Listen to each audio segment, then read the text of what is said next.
Red breaking news చూస్తున్నాం. వైజాగ్ లో acid దాడి కలకలం రేపింది. ఓ మహిళపై యాసిడ్ దాడి చేశాడు యువకుడు. అది కాస్త గురి తప్పడంతో మహిళ పక్కనున్న ప్రయాణికులపై పడింది. ఆర్టీసీ బస్సులో తమ గమ్యస్థానాలకు వెళ్తున్న మహిళపై అనూహ్యంగా దూసుకొచ్చిన ఓ దుండగుడు యాసిడ్ విసిరాడు. అయితే ఆ వెంటనే బస్సులో నుంచి దూకి పరారయ్యాడు. ఏం జరిగిందో తెలిసేలోపు యాసిడ్ దాడితో తీవ్ర గాయాల పాలయ్యారు. యాసిడ్ మంటలకు తాళలేక కేకలు వేయడంతో వెంటనే స్థానికులు స్పందించి వారిని ఆసుపత్రికి తరలించారు. ఈ సంఘటన రాత్రిపూట విశాఖపట్నంలో కలకలం రేపింది.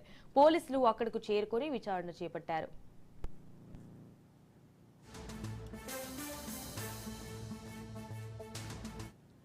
విశాఖపట్నంలోని కంచరపాలెం ఐటీఐ జంక్షన్ వద్ద ఆర్టీసీ బస్సులో ఓ గుర్తు తెలియని వ్యక్తి వచ్చాడు. ఆ వెంటనే తన వెంట తెచ్చుకున్న యాసిడ్ ను చెల్లాడు. అయితే యాసిడ్ దాడితో ముగ్గురు మహిళలు గాయపడ్డారు. సో వెంటనే ఆర్టీసీ బస్సు డ్రైవర్, కండక్టర్ బస్సును నిలిపివేశారు. ఇటు దుండగుడిని పట్టుకునేందుకు ప్రయత్నం చేయగా అప్పటికే అతడు పారిపోయాడు. యాసిడ్ దాడితో కళ్ళు మండుతుండటంతో మహిళలను వెంటనే స్థానికులు ఆటోలో ఆసుపత్రికి తరలించారు. కాగా ఈ ఘటనతో కంచరపాలెం ఐటీఐ జంక్షన్ వద్ద భారీగా ట్రాఫిక్ స్తంభించిపోయింది. ఘటన స్థలానికి చేరుకున్న పోలీసులు ట్రాఫిక్ ను క్రమబద్ధీకరించారు.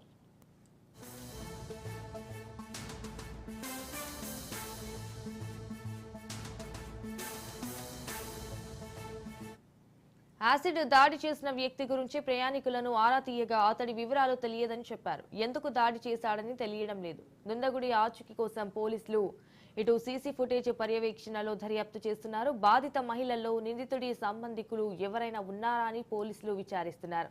యాసిడ్ దాడికి ప్రేమ వ్యవహారమా అనే కోణంలో కూడా విచారణ చేస్తున్నారు.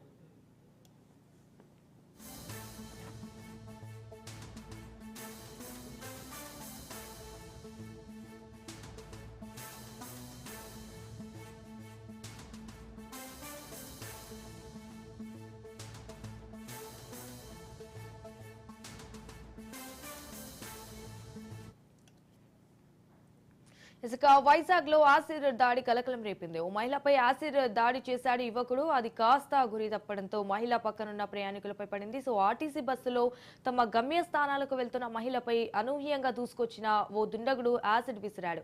ఆ వెంటనే బస్సులో నుంచి దూకి పరారయ్యాడు. ఏం జరిగిందో తెలిసేలోపు యాసిడ్ దాడితో తీవ్ర గాయాల పాలయ్యారు. రైట్, ఇక ఇదే అంశానికి సంబంధించి మరిన్ని డీటెయిల్స్ మా ప్రతినిధి శ్రీరామ్ ఫోన్ ద్వారా అందిస్తారు. శ్రీరామ్. సంజన విశాఖ నగరంలో గత రాత్రి యాసిడ్ దాడి కలకలం సృష్టిస్తుంది. ప్రధానంగా ఈ దాడి దేనికి జరిగిందనేది అర్థం కాని పరిస్థితి పోలీసుల్లో కూడా అయోమయానికి గురి చేస్తుంది. ఒక వ్యక్తి తనతో పాటు తెచ్చుకున్న బాటిల్ నుంచి ఒక ద్రావకాన్ని ఒక మహిళ పైన వేశాడు. అయితే ఆ మహిళ తప్పించుకోవడంతో బస్సులో ఉన్న ముగ్గురు యువకుల పైన ఈ యాసిడ్ ఒలికింది. దీంతో వాళ్ళ కళ్ళు మంటలు పుట్టడంతో వాళ్ళంతా కూడా భయంతో కేకలు వేశారు. దీంతో డ్రైవర్ బస్సును ఆపేసి వారందరినీ కూడా ఉటావుటిన ఆసుపత్రికి తరలించారు. అయితే ఏం జరిగిందో తెలియదు కానీ ఆ నిందితుడి కోసం అయితే పోలీసులు గాలింపు చర్యలు చేపట్టారు. ఈ యాసిడ్ దాడిలో గాయపడిన మహిళల పరిస్థితి బాగానే ఉందని వాళ్ళని డిశ్చార్జ్ కూడా చేశామని చెప్తున్నారు. అయితే ఇది యాసిడా కాదా అనే అంశాన్ని పరిశీలించేందుకు ల్యాబ్ కు ఆ ద్రావకాన్ని పంపించామని పోలీసులు చెప్తున్నారు. ప్రస్తుతానికైతే సీసీ కెమెరాల ఆధారంగా ఈ దాడికి పాల్పడింది ఎవరి మీద వేయటానికి వచ్చాడు, బస్సులో ఉన్న మహిళలే అతన్ని టార్గెటా లేక బస్సు కింద ఉన్న యువతి పైన వేయటానికి వచ్చాడా అనే కోణంలో కూడా పోలీసులు దర్యాప్తు చేస్తున్నారు. రాత్రి పూర్తి స్థాయిలో బస్సులో ఉన్న ఇతర ప్రయాణికులను కూడా పోలీసులు విచారించారు. ఈ రోజు సీసీటీవీ ఫుటేజ్ ఆధారంగా కేసును కొనసాగించాలని పోలీసులు నిర్ణయించారు. Sanjana. Right, thank you for the updates Sriram.